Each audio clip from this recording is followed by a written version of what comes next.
Molarity वाला topic finish किया था। तो आज देखो हम लोग दो टॉपिक्स बेसिकली कवर करेंगे। दो नहीं है बल्कि तीन है। जैसे इससे पहले भी मैं तुम्हें इस बारे में बताई हूँ। जैसे मोलैरिटी होता है वैसे ही आप लोगों के पास एक और कंसंट्रेशन टर्म है जिसे हम लोग कहते हैं मोलैलिटी। ठीक है, जिसको तुम लोग स्मॉल एम सिंबल से डिनोट करोगे। जो मोलैरिटी होगा उसको कैपिटल एम से, और जो मोलैलिटी होगा इसको आप लोग स्मॉल एम से। तो अभी यहाँ पे देखें मोलैलिटी होता क्या है।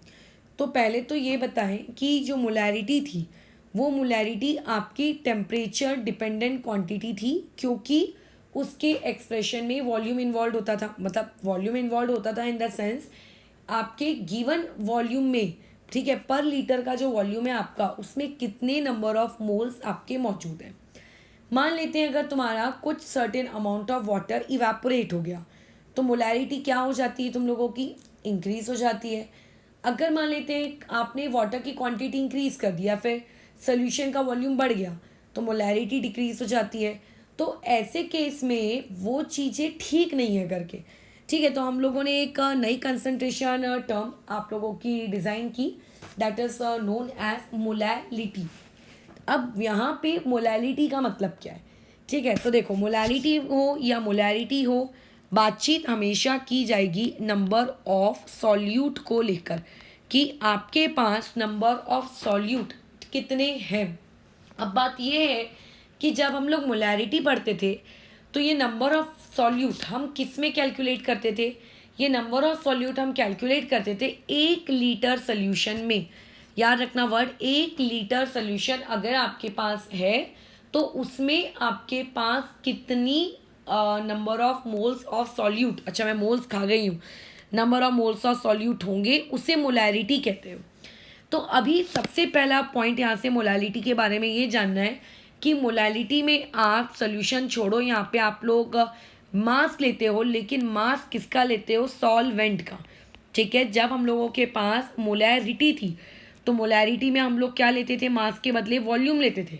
लेकिन वॉल्यूम किसका लेते थे, सोल्यूशन का लेते थे। यहाँ पे हम लोग मास लेंगे और किसका मास लेंगे, आपके सॉल्वेंट का मास लेंगे। ये सबसे बड़ा डिफरेंस है, बस बात खत्म।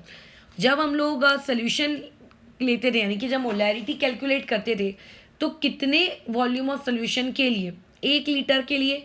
तो यहाँ पे भी हम लोग जब ये मोलैलिटी कैलकुलेट करेंगे तो सॉल्वेंट का मास कितना सेट करेंगे, 1 किलो। यानी कि अगर तुम्हारे पास 1 kg का सॉल्वेंट है, यानी कि 1000 ग्राम का अगर सॉल्वेंट है, तो उसमें कितने नंबर ऑफ मोल्स आपके मौजूद हैं, that is known as molality.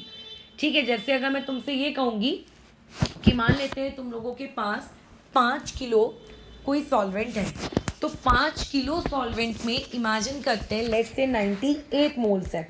ठीक है, 5 kg आपके पास एक सॉल्वेंट है, उस 5 kg में मान लेते हैं 98 मोल्स मौजूद है। तो सारी मार्क्स अगर 1 किलो में पूछूंगी कितने हैं, तो 1 किलो के लिए तुम क्या बताओगे कि 98 डिवाइड बाई 5 मोल्स है करके उसके पास। तो ये जो नंबर ऑफ मोल्स, ठीक है, कितने मोल्स आपके 1 किलो में होते हैं, इसी चीज़ को हम लोगों ने क्या बोलना शुरू कर दिया, मोलैलिटी कहना शुरू कर दिया। It is denoted by the symbol F. तो अगर जैसे हम लोगों ने मोलैरिटी का फॉर्मूला बनाया है तो मोलैलिटी का भी फॉर्मूला बन जाएगा। क्या आ जाएगा यहाँ से मोलैलिटी का, कि जितने भी आपके पास सॉल्यूट के मोल्स हैं, ठीक है, number of moles of solute, उसको हम डिवाइड कर देंगे किस चीज़ से, उस सॉल्वेंट के वेट से। बट सॉल्वेंट का यहाँ पे वेट कितना होना चाहिए करके आप लोगों का केजी में। अब मोलैलिटी में बस यहीं पे लोगों से गड़बड़ हो जाती है करके कि उन लोगों की मोलैलिटी में ऐसी आदत बैठती है कि उन लोगों को डिनोमिनेटर में सोल्यूशन लेने का भूत होता है। तुम देखो ना, परसेंटेज में भी तो हम लोग सोल्यूशन ही ले रहे हैं, लेकिन मोलैलिटी में आप डिनोमिनेटर में सॉल्वेंट का वेट लेते हो। बस खत्म हो गया है ये हमारा टॉपिक मोलैलिटी। अब मोलैलिटी के एक्सप्रेशन में, ठीक है, तुम्हें कहीं पे भी देखो वॉल्यूम नहीं दिख रहा, क्योंकि यहाँ पे वॉल्यूम नहीं है, इसीलिए आपकी जो मोलैलिटी होती है ये टेम्परेचर इंडिपेंडेंट क्वांटिटी है। इसीलिए ये एक बेटर पैरामीटर है कंसंट्रेशन को मेजर करने का एज कंपेयर टू आपका मोलैलिटी करके। ठीक है, ये बात याद रखना, टेम्परेचर से मोलैलिटी को कोई फ़र्क नहीं पड़ता। एक सादा सा इलस्ट्रेशन ले लेते हैं, फिर नेक्स्ट टॉपिक पे मूव करते हैं। लेट्स से तुम्हारे पास मैं ये कहती हूँ कि 255 ग्राम, ठीक है, क्या है आप लोगों के पास एक एक्वस सोल्यूशन है, ठीक है। उस एक्वस सोल्यूशन के अंदर में 5 ग्राम आपने यूरिया रखा है, ठीक है। तुम्हें ये निकालना है कि इस क्वेश्चन में मोलैलिटी की वैल्यू कितनी होगी, ठीक है। तो अब यहाँ पे ध्यान दें, पहले तो यूरिया का मॉलिक्यूलर फॉर्मूला क्या है ये पता होना बहुत ज़रूरी है। तो ये हो गया आपका NH2CONH2, इसे यूरिया कहते हैं, उसका मॉलिक्यूलर मास 60 होता है, ठीक है। मुझे तो ये वैल्यू याद हो गई है, इसीलिए अभी अगर याद नहीं हुई है तुम लोगों को तो तुम अपना कैसा निकाल सकते हो। अब यहाँ पे बोला है कि 5 ग्राम आपके पास यूरिया है, यानी कि यूरिया आपका कौन है, सॉल्यूट। तो तुम्हें सॉल्यूट का क्या दिया हुआ है, वेट दिया हुआ है। तो वेट और सॉल्यूट यहाँ से कितना निकल के आ चुका है हम लोगों के पास, 5 ग्राम। यूरिया का मैंने मॉलिक्यूलर मास तुम लोगों को अभी बता दिया। तो मॉलिक्यूलर मास आपके सॉल्यूट का यहाँ से कितना निकल के आ गया है, आपको 60 दिया हुआ है। तो अगर कोई मुझसे पूछेगा कि यहाँ पे सॉल्यूट के मोल्स कितने हैं, तो सॉल्यूट के मोल्स कितने हो जाएंगे, 5 डिवाइड बाई 60, यानी कि ये हो जाएगा 1 डिवाइडेड बाई 30। इतने मोल्स हैं मेरे पास किस चीज़ के, एक मिनट मैंने अगेन कैलकुलेशन एरर कर दी, ठीक है। 1/30 पता नहीं मैंने कैसे लिख दिया। ये वाली चीज़ कितनी हो जाएगी, 1/12 मोल्स। तुम्हारे पास कितने मोल्स हैं उसके, 1/12 मोल्स है, ठीक है। फ्रैक्शन में ही रहने देते, पॉइंट में निकाल के क्या करेंगे। अच्छा अब देखो यहाँ पे क्वेश्चन में बोल रहा है 255 gram of an aqueous solution, यानी कि जो 255 ग्राम है ये एक्चुअल में वेट है, बट ये किसका वेट है, सोल्यूशन का वेट है, ठीक है। तो आपको क्वेश्चन की लैंग्वेज पढ़ के समझना है कि वहाँ पे जो गिवन इन्फॉर्मेशन है वो गिवन इन्फॉर्मेशन सॉल्वेंट की दी हुई है कि सोल्यूशन की दी हुई है। तो ये सोल्यूशन की वेट आप लोगों का एक एडिटिव प्रॉपर्टी होता है, यानी कि मैं ये चीज लिख सकती हूँ कि weight of solute plus weight of solvent equal to weight of solution, ये लिख सकती हूँ, ठीक है। मैं तो यहाँ पे सॉल्यूट का वेट तुम्हारे पास ऑलरेडी दिया था 5 ग्राम ऑफ यूरिया, और वेट ऑफ सॉल्वेंट हमको दिया नहीं है, लेकिन वेट ऑफ सॉल्यूशन दिया है 255। सो यहाँ पे क्लियर है कि मेरे पास वेट ऑफ सॉल्वेंट कितना निकल के आ चुका है, 255 में से 5 यार इट इज 250 ग्राम, और केजी में कन्वर्ट करने के लिए मैंने 1000 से डिवाइड किया, तो ये आ गया आप लोगों का 1/4 kg, राइट। अब मुझे निकालनी है मोलैलिटी। तो मोलैलिटी क्या होती है, मोल्स। मोल्स कितना है, 1/12 डिवाइडेड बाय वेट, वो भी सॉल्वेंट का, तो वो कितना था 250 ग्राम, केजी में कन्वर्ट किया तो कितना आ गया 1/4। तो इस चीज़ की कैलकुलेशन करोगे तो ये 1/3 आएगा, यानी कि 0.33 डॉट डॉट डॉट, टर्मिनेटिंग नहीं है, ठीक है। तो बस खत्म हो गई मोलैलिटी। तो फिलहाल मोलैलिटी के बारे में इतनी जानकारी है, ये आपकी मोलैलिटी के जैसा बिल्कुल नहीं है कि अगर मिक्स किया तो क्या होगा, ये होगा वो होगा, उस टाइप का कोई झंझट नहीं। अच्छा अभी देखो नेक्स्ट टर्म को तुम्हें सीखना है, ये नेक्स्ट टर्म है फॉर्मेलिटी। एक्चुअल में फॉर्मेलिटी के बारे में मैं तुम लोगों को उतना डिटेल नहीं बता रही हूँ, क्योंकि फॉर्मेलिटी को समझने के लिए अगेन आपका एक 12th वाला चैप्टर है सोल्यूशन एंड कोलोगेटिव प्रॉपर्टीज़। उस सोल्यूशन एंड कोलोगेटिव प्रॉपर्टीज़ वाले चैप्टर में हम लोग association, dissociation, went of factor, ठीक है, थ्योरेटिकल, ऑब्जर्व, ये सारी बातें करके वहाँ पे सीखते। बट राइट नाउ अभी 12th का चैप्टर अभी बहुत दूर है, उतना भी हम लोगों ने कुछ सीखा नहीं है। तो फॉर्मेलिटी को कैसे समझेंगे कि what do you mean by the term formality, आके फॉर्मेलिटी किस चीज़ को कहा जाएगा। तो देखिए जरा यहाँ पे फॉर्मेलिटी हम किसे कहते हैं। पहले तो एक कंसेप्ट मुझे तुम्हें बताना है, उस कंसेप्ट को ढंग से देखो। वो ये है तुम लोगों का सबसे पहले कि आपके पास इमेजिन करते हैं कोई एक आयोनिक कंपाउंड है वर्सेस आपके पास एक कोवैलेंट कंपाउंड है।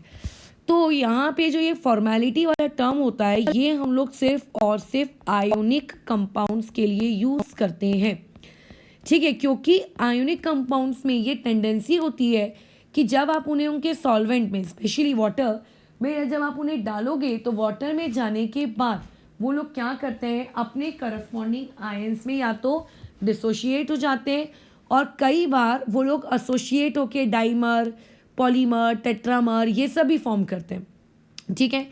तो फॉर्मेलिटी स्ट्रिक्टली आप आयोनिक कंपाउंड्स के लिए लेते हो। अब जैसे फॉर्मेलिटी के सिंबल पे अगर मैं बातचीत कर लूँ तो वो सिंबल होता है आपका कैपिटल F। अब यहाँ पर एक बस फ़र्क इतना है कि लेट्स से अगर मैं मोलैरिटी वर्सेस फॉर्मेलिटी को अगर कंपेयर करूँ तो मोलैरिटी में जो न्यूमरेटर होता था हम लोग क्या लिखते थे, number of moles of solute, ये लिखते थे। और डिवाइड में हम लोग क्या लिखते थे, volume of solution and that too in litre. तो अगर कल को तुम्हारे पास फॉर्मेलिटी निकालने को कही जाए तो फॉर्मेलिटी में क्या लिखेंगे, फॉर्मेलिटी के लिए जो वर्ड यूज़ होता है वो होता है नंबर ऑफ 4 मोल्स, राइट। ये बात याद रखना, यहाँ पे मोल्स था, यहाँ पे बस हम लोगों ने FOR लगाया है।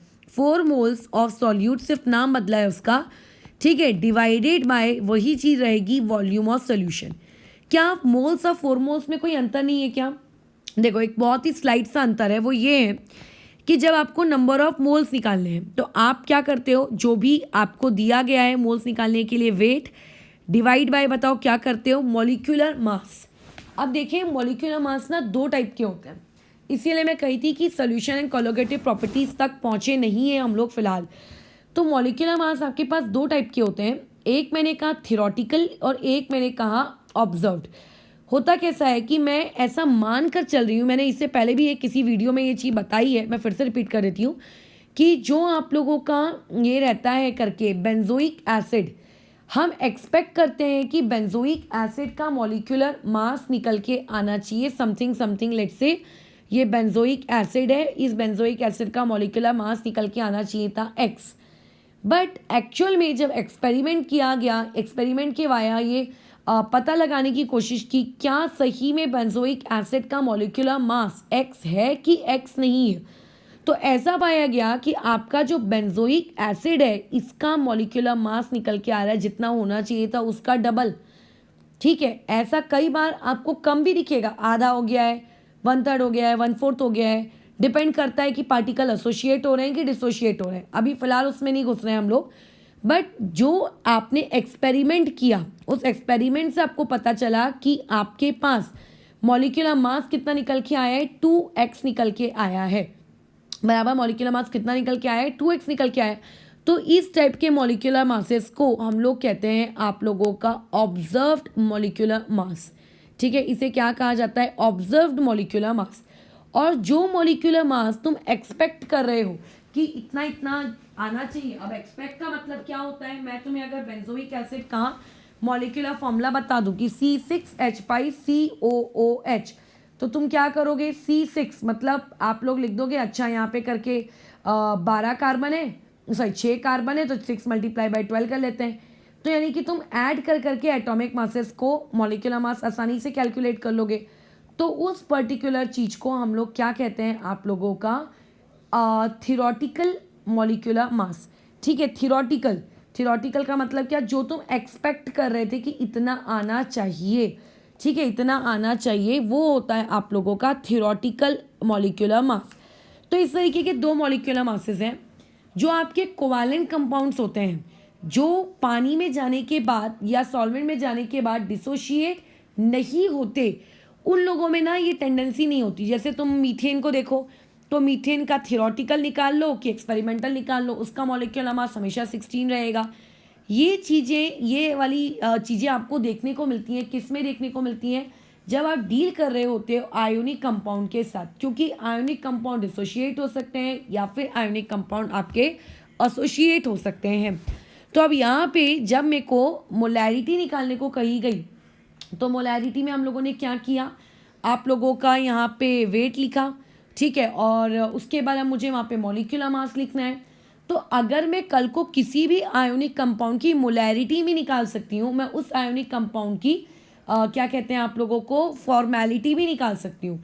बस फ़र्क क्या आएगा फॉर्मेलिटी निकालते वक्त, वो ये रहेगा कि जब हम फॉर्मेलिटी निकालेंगे तो फॉर्मेलिटी के लिए आपको यहाँ पर जो आप मॉलिक्यूलर मास कैलकुलेट करोगे फॉर्मेलिटी निकालते वक्त, वो वाला यूज़ करोगे ऑब्जर्व्ड मॉलिक्यूलर मास, ठीक है। कौन सा वाला मॉलिक्यूलर मास करोगे, ऑब्जर्व्ड का मतलब जो एक्सपेरिमेंट के वाया निकल के आया है, या फिर एक्सपेरिमेंटल क्या कह सकते हो, मॉलिक्यूलर मास, ठीक है। और जब मोलैरिटी निकालते हो तो मोलैरिटी निकालते वक्त आपने वेट तो लिखा, ठीक है, वॉल्यूम ऑफ सोल्यूशन भी लिख दिया, और लेकिन अब जो मॉलिक्यूलर मास यहाँ पे यूज़ किया जाएगा वो रहता है आपका थियोरेटिकल मॉलिक्यूलर मास, यानी कि जितना हम उसके होने की एक्सपेक्टेशन कर रहे थे वो वाली चीज़।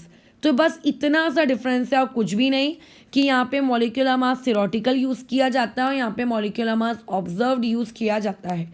एक पर्टिकुलर आयनिक कंपाउंड की molarity, normality, molality, formality, percentage, mole fraction, mass fraction, PPM, कुछ भी आप कैलकुलेट कर सकते हो। ठीक है, तो अभी एक काम करते हैं, ये जो इसको मैं दे देती हूँ इक्वेशन नंबर 1, इसको हम दे देते हैं इक्वेशन नंबर 2, इनके आपस में डिवाइड कर लो। तो देखो, जब डिवाइड करोगे तो लेफ्ट साइड में तुम्हारे पास एक रेशियो क्रिएट हो गया, ये कैपिटल एम डिवाइडेड बाय आपका कैपिटल एफ। अब इक्वल टू, जब तुम रेशियो लोगे तो यहाँ पे क्या क्या कैंसिल आउट हो जाएगा, volume of solution, volume of solution. क्यों कैंसिल आउट हो रहा है?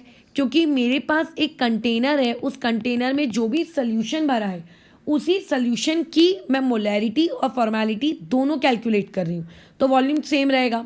इवन उस सोल्यूशन को बनाते वक्त जो वेट लिया गया है वो भी सेम है। तो क्या चीज़ वहाँ पे अलग है? वो चीज़ जो वहाँ पे अलग है वो एक्चुअल में ये है कि यहाँ पे मोलैरिटी में हम लोगों ने मॉलिक्यूलर मास थ्योरेटिकल वाला यूज़ किया है, और जब फॉर्मेलिटी की बारी आ रही तो फॉर्मेलिटी में हम लोग मॉलिक्यूलर मास ऑब्जर्व्ड वाला यूज़ कर रहे हैं। यानी कि मोलैरिटी का फॉर्मेलिटी के साथ रेशो कितना निकल के आया है, molecular mass observed divided by molecular mass theoretical. ठीक है, जितना आप एक्सपेक्ट कर रहे थे, ठीक है, उसका डिनोमिनेटर में और न्यूमरेटर में किसको रखोगे, जो आपने ऑब्जर्व किया।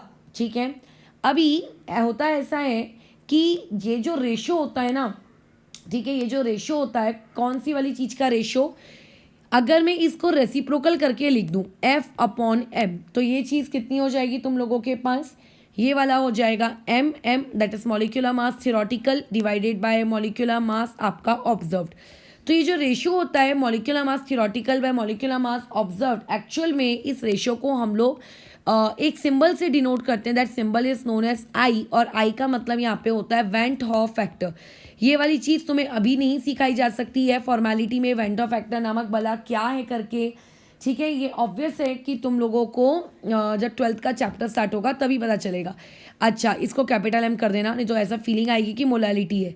फिर यहाँ पे अगर मैं मल्टीप्लाई करने में ले जाऊँ तो ये मेरे पास एक रिलेशनशिप मिल गया कि अगर मुझे किसी चीज़ की मोलैरिटी पता है तो मोलैरिटी में बस मेरे को वेंट ऑफ फैक्टर आई को मल्टीप्लाई करना है, और वेंट ऑफ फैक्टर से जब मैं आई मल्टीप्लाई कर लूँगी तो वहाँ से मेरे पास क्या निकल के आ जाएगी, फॉर्मेलिटी निकल कर आ जाएगी।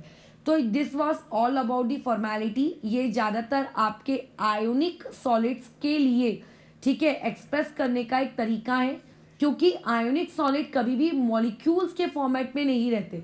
ठीक है, बल्कि आयोनिक सॉलिड में आपको आयंस का कॉम्बिनेशन दिखता है, positive negative positive negative positive negative, right. तो इसीलिए इनको आयोनिक के लिए हम लोग यूज़ करते हैं।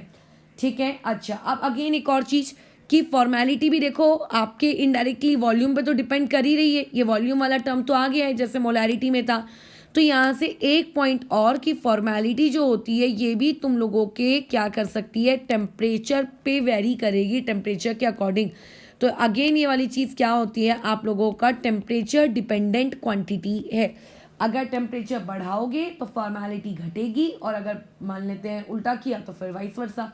ठीक है, अब जैसे मेरे हिसाब से फॉर्मेलिटी तुम समझ गए होगे कि फॉर्मेलिटी नामक चीज़ क्या है। ये एक बहुत इंपॉर्टेंट रिलेशनशिप है, F=I मल्टीप्लाई बाई एम। अब आई कैसे निकालते हैं, कई लोगों का इसमें डाउट आ गया होगा करके। ठीक है, तो यहाँ से बस मैं इतना कहूँगी कि वेंट ऑफ फैक्टर निकालने के लिए सोल्यूशन कोलोगेटिव प्रॉपर्टीज़ को अभी आने में टाइम है। ठीक है, अभी वो आने का है, जब वो आएगा तब तुम लोग ये वाली चीज़ कैसे सीख जाओगे। ठीक है, अच्छा, अब यहाँ पे देखो आगे बढ़ते हैं फिर हम लोग कि अभी लेट से तुम्हें कोई बोलेगा कि एक न्यूमेरिकल फॉर्मेलिटी के ऊपर कैसा क्या बन सकता है। अरे कुछ भी न्यूमेरिकल नहीं होता है, एकदम सादी सी चीज़ है। जैसे कि मान लेते हैं मैं तुमसे कहा, ये तुम लोगों की शीट का ही देखो एक इलस्ट्रेशन है, तुमसे बोला जा रहा है, मतलब सॉल्व वाला तुम कर लेना, मैं अनसॉल्व वाला करके दिखा रही हूँ। ठीक है, तुमसे फॉर्मेलिटी पूछी गई NaCl सोल्यूशन की, जिसमें वो ये कह रहा है कि 5.85 ग्राम का NaCl हम लोग डिज़ोल्व कर रहे हैं 250 ml में। तो देखो पहले चाहे मोलैरिटी निकालो कि फॉर्मेलिटी निकालो, ये वाली चीज़ ml में नहीं चलेगी, इसको लीटर में कन्वर्ट किया तो ये 1/4। अभी हम लोगों को ये लगेगा कि फॉर्मेलिटी निकालने के लिए वेट तो ले लेते हैं 5.85, बात आती है मॉलिक्यूलर वेट की। तो एक्चुअल में अब तुम्हारा डाउट ये आएगा कि अच्छा मॉलिक्यूलर वेट क्या लें करके, क्योंकि हमको तो थियोरटिकल ऑब्जर्व्ड ये सब तो अब तो कुछ पता ही नहीं है। तो देखो आपको फिलहाल के लिए जो आप लोगों का मॉलिक्यूलर मास आप जैसे निकालते थे ना, आप वैसे ही निकाल दोगे। तो जो तुम लोगों का ये होता है NaCl, इसका मॉलिक्यूलर मास, या फिर तुम कह सकते हो जो भी थियोरटिकल ऑब्जर्व, इसके लिए दोनों सेम होता है, और ये होता है 58.5, और वॉल्यूम कितना है तुम लोगों के पास 1/4। ये इस तरीके से इस कैलकुलेशन को कंप्लीट कर लेते हैं। तो कैसे करेंगे, नीचे में 2 0 मैंने बढ़ा दिए, और ऊपर में ये हो जाएगा 585, एक मिनट, तो 5.85 डिवाइड बाय ये हो गया 58.5, तो ये वाली चीज़ आ जाएगी तुम लोगों के पास 0.1 के पास ये 4 मल्टीप्लाई में चला गया, यानी कि 0.4। अब इसकी यूनिट होगी कैपिटल F, बस ख़त्म।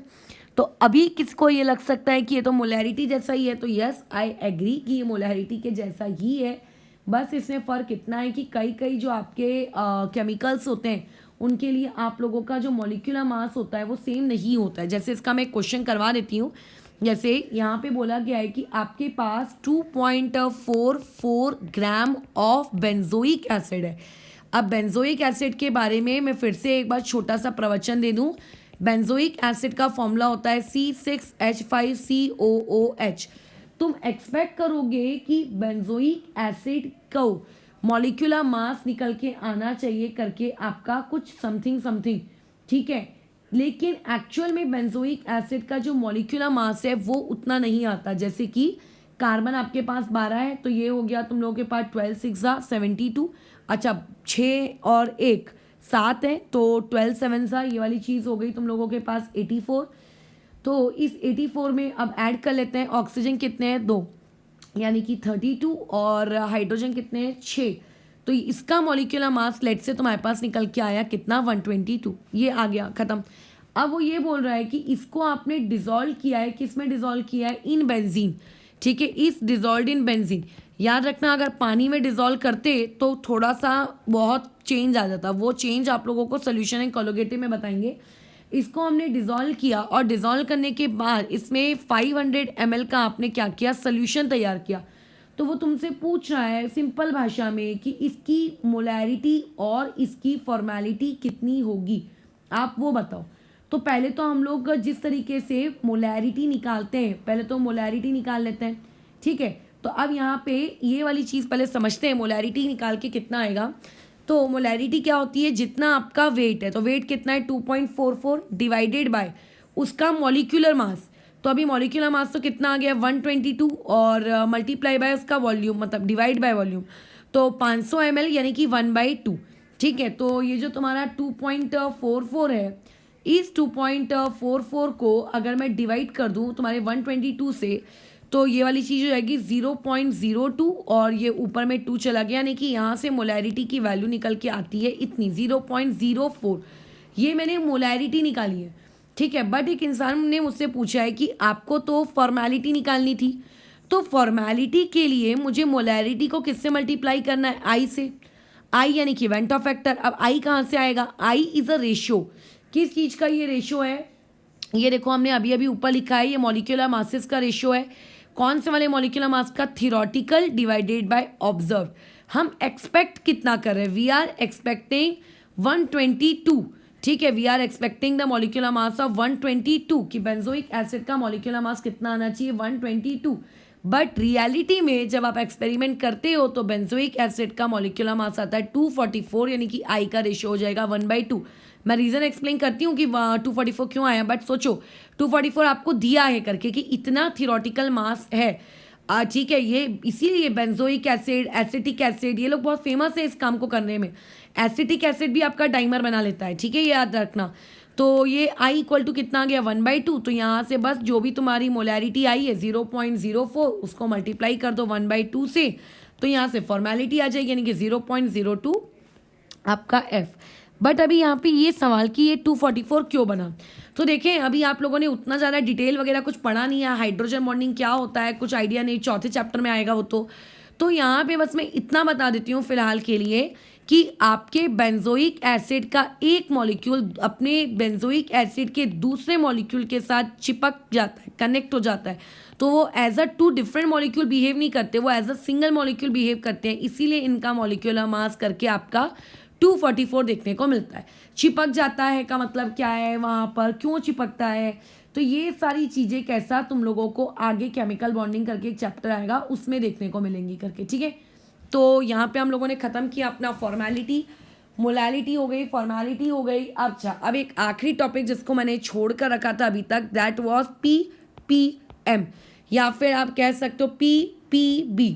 देखें, जो आपका PPM या फिर PPB होता है, इसकी फीलिंग्स में जाओ, ये कहना क्या चाह रहा है, इसकी फीलिंग्स इसके लिए काफ़ी है। जैसे अभी कुछ सालों पहले मैगी के ऊपर केस उठा था कि मैगी में आपका लेड मौजूद है, ठीक है। तो अगर तुम देखते हो थोड़ा उस वक्त न्यूज़पेपर वगैरह, तो वहाँ पे तुम्हें पढ़ाई में आता कि मैगी में करके जो लेड है उसकी जो भी क्वांटिटी वहाँ पर लिख के आई गई थी बाजू में, वो उसमें लिखा था PPM। तुम अगर लेड से तुम्हारे घर में या फिर किसी ऐसी जगह को तुम जानते हो जहाँ पे वाटर सैंपल्स को देखा जाता है कि उनमें कितना प्योरिटी है, कितने आयंस है, क्या है, तो वहाँ की रिपोर्ट भी PPM में आती है। अगर तुम अपने पोल्यूशन को देखोगे कि अपने एयर में कितना क्या किस प्रपोर्शन में मौजूद है, ठीक है, तो उस चीज़ को भी आप कहोगे PPM में। तो PPM या फिर PPB, ये वर्ड हम लोग तब यूज़ करते हैं जब आपके पास सॉल्यूट की क्वांटिटी क्या होती है, बहुत बहुत कम होती है। When a solute is present in very little quantity, यानी कि आपके पास सोल्यूशन या फिर सॉल्वेंट इतना ज़्यादा है और उतने ज़्यादा सॉल्वेंट या सोल्यूशन के कंपेयर में, ठीक है, आप लोगों का जो सॉल्यूट है वो बहुत बहुत कम है, तब हम लोग ये वर्ड यूज़ करते हैं PPM या फिर PPB। तो PPM और PPB ऐसा नहीं है कि अपनी मर्जी आई है इसको यूज़ कर लिया, ऐसा नहीं कह रही हूँ नहीं कर सकते हो, बट इसको यूज़ करने का नियम है क्या, कि जब आपके पास किसी पर्टिकुलर सॉल्यूट की क्वांटिटी क्या होगी, बहुत ही कम होगी, तब आप इसको यूज़ करोगे, ठीक है। तो उसमें ये बहुत ही कन्वीनियंट होता है।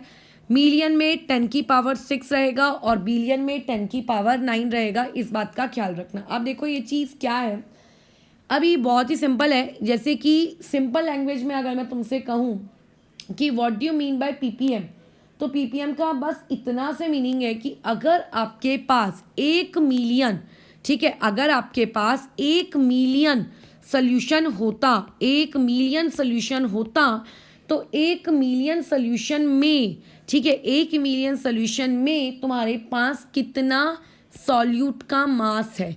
तुम चाहे मास के बदले यहाँ पे वॉल्यूम वर्ड भी यूज़ कर सकते हो, ठीक है। अगर आपके पास 1 मिलियन सोल्यूशन होता, तो उस 1 मिलियन सोल्यूशन में आप लोगों के पास, ठीक है, कितना सॉल्यूट का मास होता या फिर कितना आप लोगों के पास सोल्यूशन का मास होता, उसे हम लोग सोल्यूशन का मास होता, मास और सॉल्यूट का मास या वॉल्यूम होता, उसे हम लोग कहेंगे PPM। जैसे इमेजिन करें, अगर मैं तुमसे ये कहूँगी कि मेरे पास आप लोगों का जो है लेट्स से वो वाली चीज़ आपको दी हुई है मैंने 10,000, या 10,000 नहीं, लोग को छोटा नंबर लेते हैं 101, ठीक है, 101 ले लेते हैं।